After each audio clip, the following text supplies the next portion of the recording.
नमस्कार दोस्तों, एक बार फिर से आप सभी का स्वागत है डीएसओ न्यूज में। देखिए, जातिगत जनगणना इतना बड़ा मुद्दा और भारतीय जनता पार्टी हर बार सिर्फ ना ना ना का ही जवाब देती थी। लेकिन ऐसा क्या हो गया कि भारतीय जनता पार्टी ने अब की बार हामी भर दी है, यानी हाँ वाला जो है मुहर लगा दिया है। हम आपको बता दें कि भारतीय जनता पार्टी ने जातिगत जनगणना को लेकर एक अहम फैसला सुना दिया है और उन्होंने जो है विपक्षी नेताओं की जो मांग रही, जिस पार्टियों की जो मांग रही, उस पर अब हामी भर दी है। अब इसको लेकर लगातार लोग ये कह रहे हैं कि क्या हकीकत में यह जनता की भलाई के लिए जो विपक्षी नेता सोच रहे थे, यह देखते हुए मोदी सरकार ने फैसला लिया है, या फिर नई राजनीति के अंदर, नई चुनावी के अंदर यह वोट बैंक का नया जुगाड़ भारतीय जनता पार्टी ने ढूंढ लिया है।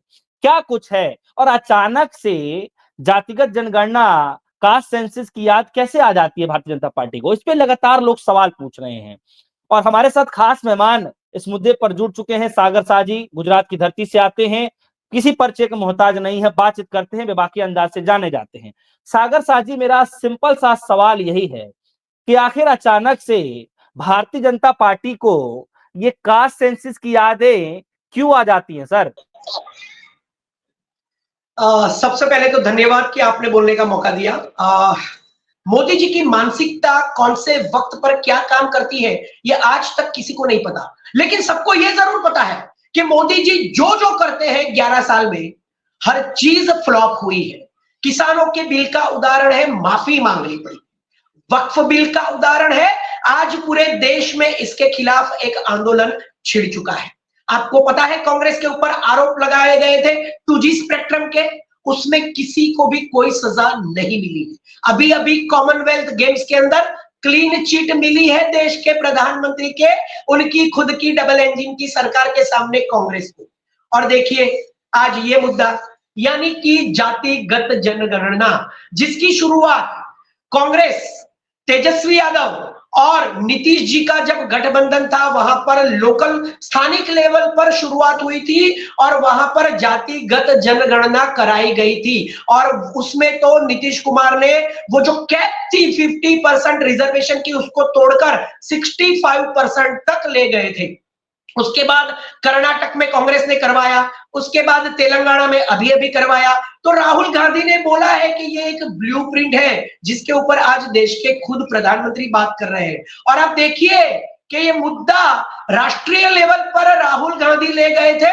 उस मुद्दे को बिहार से लेकर राहुल गांधी ने भारत जोड़ो यात्रा के बाद संसद से लेकर सड़क तक इतना हिट किया, इतना ऊपर ले गए कि आज उस भारत जोड़ो यात्रा के बाद आज जब पूरा देश राह देख रहा है कि क्या एक्शन लेने वाले हैं, तब जाकर विपक्ष के मुद्दे पर मोहर लगानी पड़ती है देश के प्रधानमंत्री को, जो संसद में कहता था कि एक अकेला सब पर भारी, जिसे आज विपक्ष की बात, एलओपी की बात और पूरे इंडिया गठबंधन की बात को मानना पड़ रहा है। तो ये है एक सक्षम विपक्ष, इंडिया गठबंधन, जिसे आज देश के प्रधानमंत्री को उस पर मोहर लगानी पड़ती है। कब?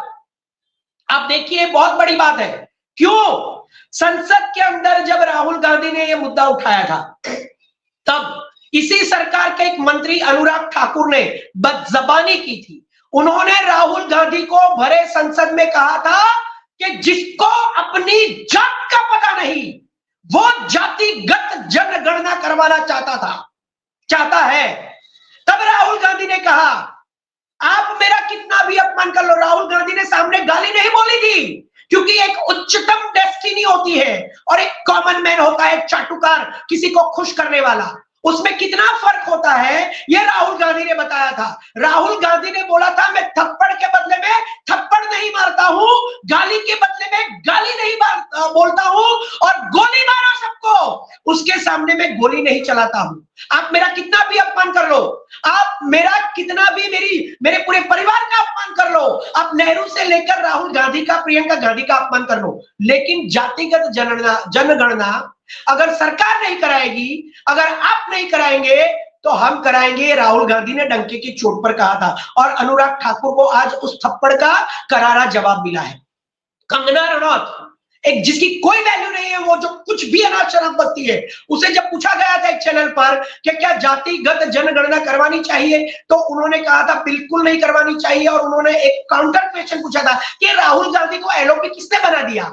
उसको संसद का ये ग्रामर भी नहीं पता था कि एलओपी कब बना जाता है, कैसे बना जाता है, वो ओहदा कब मिलता है। तो ऐसे लोगों के वीडियोस आज वायरल हो रहे हैं जब राहुल गांधी ने अपने मुद्दे को जीत लिया है। और सबसे बड़ी बात, ये तो अनुराग ठाकुर की बात थी, ये तो कंगना रनौत की बात थी। योगी आदित्यनाथ ने बोला था कि बटोगे तो कटोगे, बटना नहीं है, कटना नहीं है। कांग्रेस आपको जातियों में जातिगत जनगणना के द्वारा बांट रही है, लेकिन योगी ने यह नहीं बोला था कि इसमें तो जिसकी जितनी ताकत, जिसकी जितनी भागीदारी जाति में, उसकी उतनी हिस्सेदारी हर क्षेत्र में। ये राहुल गांधी ने बोला था। महिला आरक्षण लेकर आए हैं ये लोग संसद में, महिलाओं के लिए 33% या जितने भी परसेंट है, क्या मिला है आज तक? तो ये लॉलीपॉप देते हैं, पूरी दुनिया को पता नहीं। मुझे पूरा करने दीजिए, छोटा सा है। उसके बाद मोदी जी ने इसी के ऊपर कहा था कि एक है तो सेफ है। और नरेंद्र मोदी ने, देश के प्रधानमंत्री ने खुद कहा था कि राहुल गांधी, विपक्ष, इंडिया गठबंधन, कांग्रेस, ये जो जातिगत जनगणना करवाना चाहती है वो अर्बन नक्सली विचार है। तो मैं देश के प्रधानमंत्री से पूछना चाहता हूं कि आप जिसे अर्बन नक्सली विचार कहते थे, उसे आपने आज पास किया, आपने मोहर लगाई। तो क्या यह अर्बन नक्सली विचार विपक्ष का, कांग्रेस का, आप आज मानते हैं यह अर्बन नक्सली विचार है? क्योंकि आप तो देश के प्रधानमंत्री हैं। अब इसका जवाब नरेंद्र मोदी देश को कैसे देंगे, मुझे यह देखना है। अब ये मुद्दा इन दिनों बड़ा चर्चा का विषय बना हुआ है और राहुल गांधी जी ने भी जिस पर प्रेस कॉन्फ्रेंस करी और उन्होंने सराहना किया इस बात को लेकर कि जो हम मांग कर रहे थे इस बातों को माना।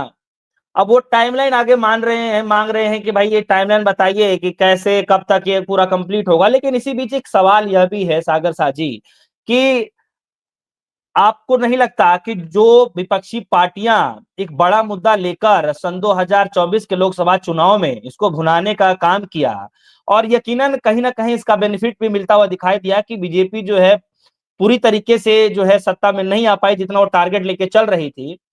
आपको नहीं लगता कि विपक्ष का एक बड़ा मुद्दा, जो बड़ा हथियार है, भारतीय जनता पार्टी ने उनके हाथ से या यूं कहे कि उनके जबड़े से छीन लिया है और अब जो है भारतीय जनता पार्टी के पीछ पर जो है विपक्षी पार्टियां खेलने को तैयार होंगी? आपको नहीं लगता सर ऐसा होगा? देखिए, विपक्ष के जो मुद्दे होते हैं वो देश की समस्याओं के ऊपर आधारित होते हैं, जैसे बेरोजगारी, महिला अत्याचार, आरक्षण, उसके बाद नौकरी, उसके बाद युवाओं के पेपर लीक की समस्या। और इनके मुद्दे क्या होते हैं? कब्र खोदो, 300 साल पहले की 13 रुपए की औरंगजेब की कब्र खोदो, संभल खोदो, ताजमहल खोदो, राम मंदिर बनाओ, बाबरी मस्जिद तोड़ो, ये इनके मुद्दे होते हैं। हिंदू मुस्लिम मस्जिद पर चढ़ जाना, वहां जाकर भगवे झंडे लहराना, तलवार लेकर निकल पड़ना, लोगों को उकसाना, रामनवमी हो, नवरात्रि हो, रथ यात्रा हो, कोई भी जुलूस हो, उस जुलूस के अंदर गंदे गंदे भगवान के जुलूसों में गंदे गंदे गाने बजवाना और जय श्री राम के नारों के अंदर एक देश के अंदर एक घृणास्पद माहौल को खड़ा करना, ये इनके मुद्दे हैं। राहुल गांधी ने क्या बोला था संसद में कि जातिगत जनगणना अगर आप नहीं करेंगे तो हम करेंगे।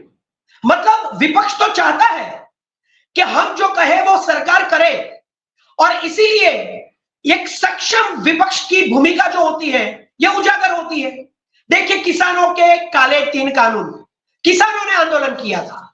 उसके बाद जब इतनी बड़ी तादाद में देश के लोग मानने के लिए तैयार नहीं थे सरकार के इन 3 काले कानून को, तो जब ये पूरी तादाद, ये पूरे किसान सरकार के साथ बैठने के लिए तैयार नहीं है, तो विपक्ष की तो ये जिम्मेदारी हो जाती है कि वो देश की जनता को सुने। इसीलिए किसान को सपोर्ट किया और माफी मांगनी पड़ी। तो विपक्ष की तो जीत हुई ना। और राहुल गांधी के शब्दों को पकड़िए, ये राहुल गांधी का मुद्दा नरेंद्र मोदी ने छीन नहीं लिया है, बल्कि राहुल गांधी ने जीत लिया है। क्योंकि राहुल गांधी ने तो बोला था कि ये तो सरकार की जिम्मेदारी है, हम तो सिर्फ सवाल खड़ा कर रहे हैं, हम तो मुद्दा उठा रहे हैं। आपको हिंदू मुस्लिम नहीं करना चाहिए, आपको 300 साल पहले की कब्रों को नहीं खोदना चाहिए, आपको इस देश के स्वतंत्र सेनानी बहादुर शाह जफर को औरंगजेब समझकर उनके चेहरे पर कालिख नहीं पोतनी चाहिए। आपको देश के लोगों की भलाई के लिए काम करना चाहिए। जैसे किसानों में जीत हुई थी राहुल गांधी की और किसानों की और इस देश की, विपक्ष की, इंडिया गठबंधन की, वैसे ही जातिगत जनगणना सरकार ही करवाएगी। विपक्ष के पास वो अथॉरिटी नहीं है कि वो जो मुद्दा चाहते हैं वो खुद कोई कायदा बनाकर उसको पास कर ले। कायदा तो सरकार बनाएगी और कायदा सरकार को बनाना पड़ेगा। और विपक्ष ने मुद्दा उठाया तो विपक्ष ने जो मुद्दा उठाया तो वो सरकार को करना पड़ा। लेकिन नरेंद्र मोदी को जो दो जवाब देने हैं, मैं इस मुद्दे पर पूछना चाहता हूं कि विपक्ष का ये मुद्दा अर्बन नक्सली था, अर्बन नक्सली विचार है, ऐसा खुद देश के प्रधानमंत्री ने बोला था। तो आज विपक्ष के इस मुद्दे पर मोहर मारकर देश के प्रधानमंत्री क्या कहना चाहते हैं? कॉमनवेल्थ गेम्स के अंदर जीत हुई, अगस्टा वेस्टलैंड में जीत हुई, किसानों के बिल में जीत हुई, वक्फ बिल पर हम डटकर खड़े हैं। और ये जातिगत जनगणना का मुद्दा अगर मोदी जी ने विपक्ष से छीन लिया है तो मैं चाहता हूं कि इस देश का विपक्ष इतना मजबूत है कि बार बार देश के प्रधानमंत्री को विपक्ष की हर बात का मुद्दा मानना पड़ता है। विपक्ष ऐसा होना चाहिए। सागर साहब जी, समय ज्यादा हो चुका है। एक आखिरी सवाल मैं लूंगा आपसे और छोटा सा उस पर जवाब मैं चाहूंगा आपसे कि क्या आपको भी लगता है कि ये जातिगत जनगणना वाला जो अचानक से फैसला लिया गया है, क्या इसके पीछे बिहार चुनाव को भी आप मानते हैं? छोटा सा जवाब मैं इस पे चाहूंगा सर। बिल्कुल, मैंने कहा कि ये मुद्दा मोदी जी एकदम लेकर आए हैं जबकि देश कुछ और ही राह देखकर बैठा था। तो मोदी जी की ये मानसिकता है, मोदी जी की ये सोच है, मोदी जी का ये पॉलिटिक्स है। बिहार में भी चुनाव आ रहा है, उसके बाद 1 साल के बाद मतलब 27 में उत्तर प्रदेश है, गुजरात है, आसाम है, हर जगह पे चुनाव आ रहे हैं। तो अगर सिर्फ एक ही बिहार को लेकर हम बात कर रहे हैं तो इतने सारे चुनाव आ रहे हैं। तो मोदी जी के मन में क्या है वो तो मोदी जी बताए या फिर आने वाला वक्त बताएगा, हम कैसे बोल सकते हैं। लेकिन हमारी तो और एलओपी की, विपक्ष की और इंडिया गठबंधन की आज जीत हुई है और हमें जिस रास्ते पर हम चल रहे हैं उस रास्ते को छोड़ना नहीं है। इसकी दिशा और दशा हमको पता चली है। हम इस सरकार को मुंहतोड़ जवाब दे सकते हैं। ये आज विपक्ष को एक सबूत के साथ पता चला है। पता तो चलता आया ही है हर बार, लेकिन ये ऐसे वक्त पर जब हमें जवाब कहीं और देना है और जवाब और जीत विपक्ष की हो रही है, तो विपक्ष को तो मतलब आज जो चाहा था वो मिल गया है। लेकिन मोदी जी क्या चाहते हैं वो तो वक्त बताएगा। चलिए, बहुत बहुत शुक्रिया सागर साह जी, आपने बेशकीमती समय निकाला हमारे दर्शकों के लिए। फिलहाल देखेंगे इस जातिगत जनगणना को लेकर के फिर से जो है सियासत तेज हो गई है। कोई ये बता रहा है कि बीजेपी की सत्ता, मोदी जी की सत्ता जो है इसको मास्टर स्ट्रोक की तरह देख रहे हैं कि भाई एक बहुत बड़ा जो है जीत हासिल किया है विपक्षी से ये मुद्दा छीनकर। वहीं विपक्षी पार्टियों का ये कहना है कि जो उन्होंने चाहा वो सरकार को करवा लिया, यानी सरकार से जो चीज वो मांग करते हैं वो सरकार से करवा कर ही मानते हैं। चाहे आप देखेंगे कि सड़क से लेकर के संसद तक एलओपी राहुल गांधी जी लगातार इस मुद्दे को उठाते रहे हैं। और इतना ही नहीं, आप देखेंगे जो गुजरात के अंदर अधिवेशन हुआ वहां पर भी इस मसले को उठाया गया। फिलहाल आप सभी के मन में क्या कुछ चल रहा है कि क्या जो विपक्षी पार्टियां हैं उन्होंने अपनी बातें मनवा करके जो है भारतीय जनता पार्टी को बैक फुट पर ला दिया है, या फिर भारतीय जनता पार्टी के लिए कोई मास्टर स्ट्रोक है? आप सभी के मन में क्या कुछ चल रहा है वीडियो कमेंट सेक्शन में जरूर बताइएगा। फिलहाल के लिए दीजिए इजाजत, देखते रहिए न्यूज़। धन्यवाद।